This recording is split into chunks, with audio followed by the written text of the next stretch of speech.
nagpapatik, naglilinis ang kwan.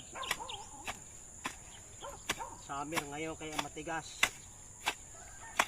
Pero pag hindi natin kinuha yan, bubunga na yan. Ito'y saglit lang ay hinog ng bunga pag damo.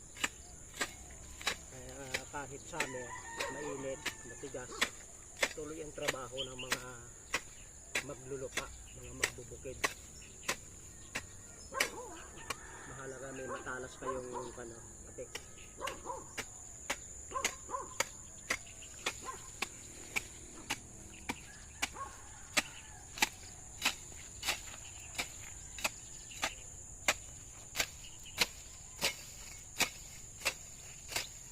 Pag ang katuwiran niya mainit, wala. Hindi kayo aane. Dadamuhin ang inyong lupa. Kahit mainit, tuloy ang trabaho.